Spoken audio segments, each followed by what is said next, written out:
तो hello friends, मैं राहुल कुमार जो पोस्टल असिस्टेंट वर्क कर रहा हूँ। आज के इस वीडियो में हम लोग बात करेंगे कि डिवीज़न जो डीवी का लेटर भेज रहा है वो लेट इतना क्यों हो रहा है। साथ में एक अर्जेंट बात है जो कि डीवी के ही बारे में है, जो कि सर्कुलर जो अभी आउट हुआ था नोटिफिकेशन, उसमें कुछ था जो कि आपको जानना बहुत ही ज़रूरी है, ठीक है। और साथ में कुछ-कुछ और इम्पोर्टेंट बातों पे बात करेंगे। जो भी नए हो चैनल को ज़रूर सब्सक्राइब करना, और अगर पोस्टल असिस्टेंट से रिलेटेड कुछ जानकारी चाहिए तो कमेंट कर सकते हो, ठीक है। तो चलो वीडियो स्टार्ट करते हैं। सबसे पहले एक जो अर्जेंट बात है वो क्या है, वो आपके बारे में बात करते हैं। ये है कि जो डिवीज़न जो डीवी का लेटर आपके घर पे भेजेगा, अगर आप कुछ रिस्पॉन्स नहीं देते हो, ठीक है, 10 दिन तक वो वेट करता है। ये सर्कुलर में लिखा हुआ है कि 10 दिन तक वो वेट करेगा, और अगर आप रिस्पॉन्स नहीं देते हो और वो लेटर वापस आ जाता है, ठीक है, तो फिर से आपको कुछ दिन के बाद रिमाइंडर भेजेगा, और वो भी 10 दिन का ही रहेगा। उसमें अल्टीमेटम दिया रहेगा कि आपको इतने दिन तक आ जाओ। अगर आप नहीं आते हो या नहीं रिस्पॉन्स देते हो तो फिर आपका जो है कैंडिडेचर वो रद्द किया जाएगा, ठीक है। ये वो वार्निंग लेटर रहेगा, ठीक है। लेकिन तो और होगा क्या कि आपका जो डोजियर है, क्योंकि ऊपर से ही आदेश है कि अगर कोई रिस्पॉन्स नहीं देता है तो जो आपका डोजियर है वो रीजनल ऑफिस को भेज दिया जाएगा, और रीजनल ऑफिस फिर उसको डोजियर दिल्ली को भेज देगा।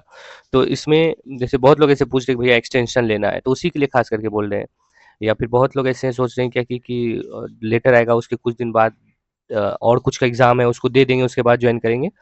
तो उनके लिए ये है कि अगर आप जो भी प्रॉब्लम है या जो भी इश्यू है, या फिर डॉक्यूमेंट बनाने में जैसे बहुत लोग ऐसे हैं कि कैरेक्टर सर्टिफिकेट पे आपका कोई साइन करेगा नहीं, तो वो सब साइन वाइन करने में थोड़ा टाइम जाएगा। तो अगर देखो, पहले भी हम बताएं, अगर कुछ भी वैसा प्रॉब्लम होता है जो टाइम दिया, निर्धारित समय दिया रहता है कि 10 दिन 12 दिन के बाद आप आ जाओ। तो जैसे बहुत लोग पूछते हैं कि ये 10 से 12 दिन कब रहता है, क्योंकि लेटर पे जो ऑफिस जो लेटर सेंड करेगी बाय पोस्ट, उस पर डेट तो बहुत पहले का रहता है।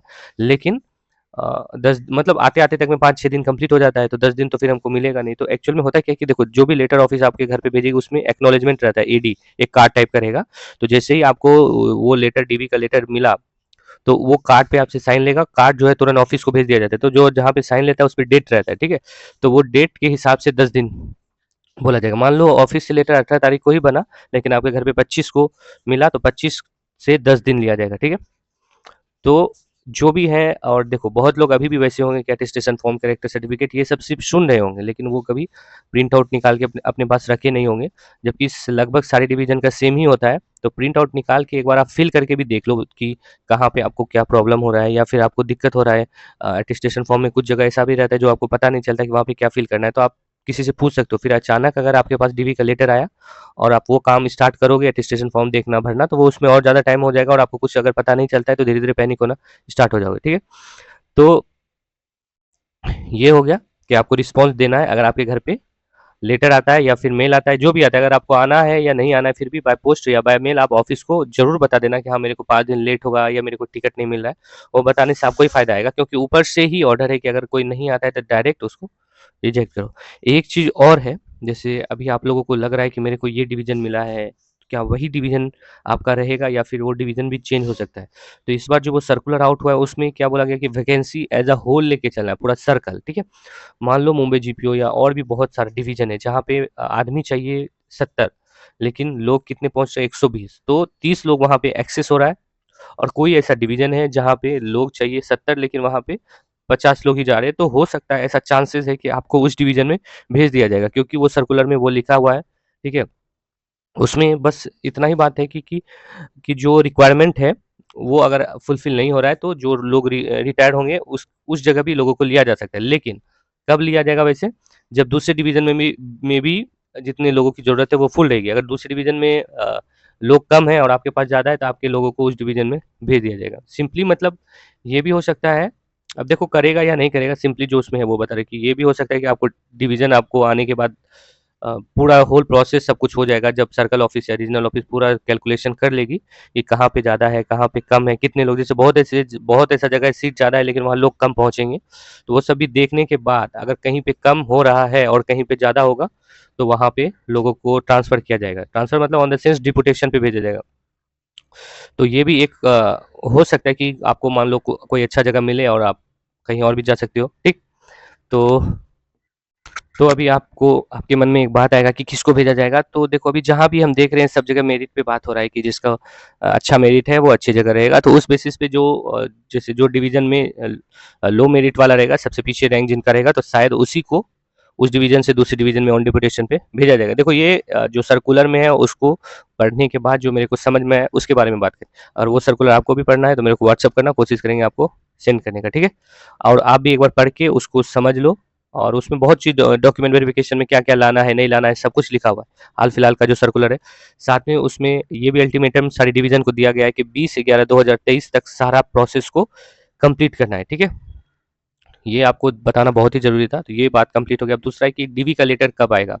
तो देखो वो लेटर में तो अल्टीमेटम दिया 20 कितना भी लेट होगा तो मैक्सिमम लास्ट डेट आपका 20/11/2023 है, और अभी जो है इस वीक तक में बहुत सारे डिवीज़न का हो जाएगा, ठीक है?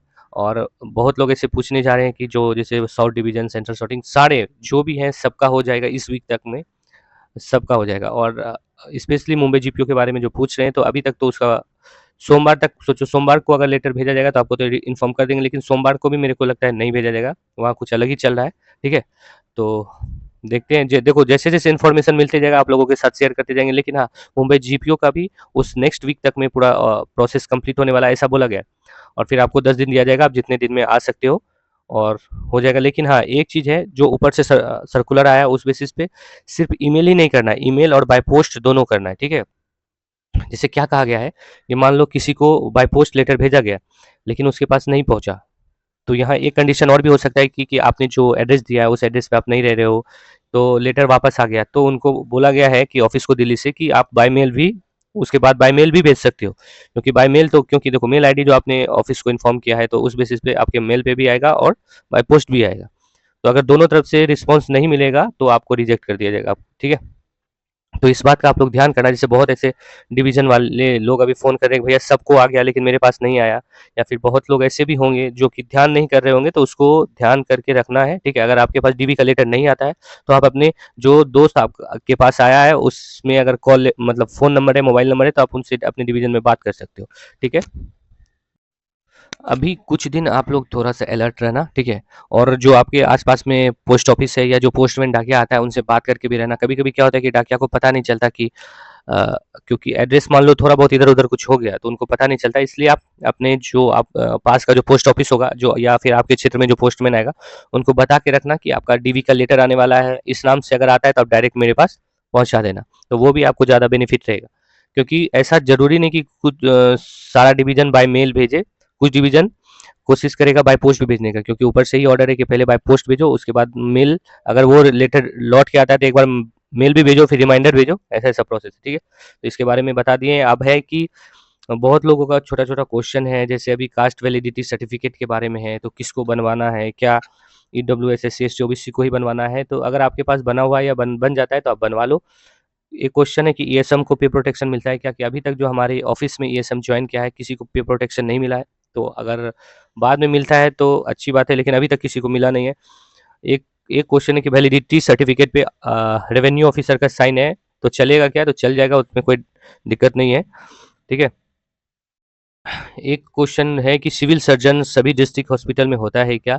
तो जितना भी आपके डिस्ट्रिक्ट का जो सदर अस्पताल या ऐसा-वैसा होता है, तो उसमें सिविल सर्जन ही होता है, लेकिन एक जो सबसे हेड होता है सीएमओ, वो सब जगह नहीं होता है, ठीक है? तो अगर सीएमओ नहीं है चीफ मेडिकल ऑफिसर, तो सिविल सर्जन ही लगभग उस जगह का हेड रहता है। तो आप अगर मेडिकल बनवाने जाते हो, तो मेनली तो महाराष्ट्र का मेडिकल आपके होम टाउन से नहीं बोलता है बनवाने के लिए, आप जहाँ जाओगे वहीं पे मेडिकल ये लोग करवाता है। तो अगर दूसरे सर्कल या दूसरे डिवीज़न वाले अगर बोलते हैं मेडिकल करवाने के लिए, तो आप सिविल सर्जन का साइन भी लेके आओगे तो काम चलेगा। और अगर कैरेक्टर सर्टिफिकेट, जैसे बहुत लोगों का पूछना है कि मेडिकल सर्टिफिकेट पे सिविल सर्जन ने साइन किया, तो क्या कैरेक्टर सर्टिफिकेट पे भी सिविल वही सेम सिविल सर्जन साइन करेंगे तो काम चलेगा क्या? तो कोई दिक्कत नहीं होगा। हाँ, सिर्फ कैरेक्टर सर्टिफिकेट पे 2 कैरेक्टर सर्टिफिकेट चाहिए, इसमें दोनों में अलग-अलग आदमी का मतलब अलग-अलग गेजेटेड ऑफिसर का साइन चाहिए। गेजेटेड ऑफिसर होता कौन है? जैसे डिस्ट्रिक्ट हॉस्पिटल का जो डॉक्टर होगा, SDO, SDM, circle office CO होता है, फिर आपका जो स्कूल कॉलेज का प्रिंसिपल होगा, प्रोफेसर होगा, ठीक है? ये सब आदमी होता है।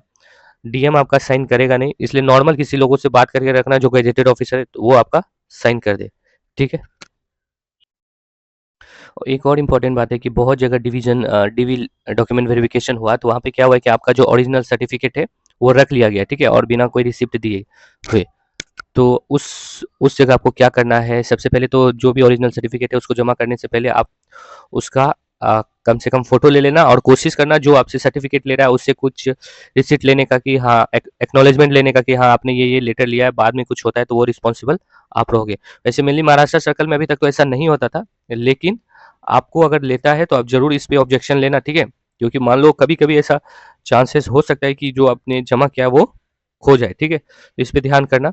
और बाकी बात फाइनली जो बोलना चाह रहे हैं कि डीवी का लेटर कब आपके घर पे पहुंचेगा, तो वो इस वीक में लगभग सारी डिवीजन का हो ही जाएगा, ठीक है?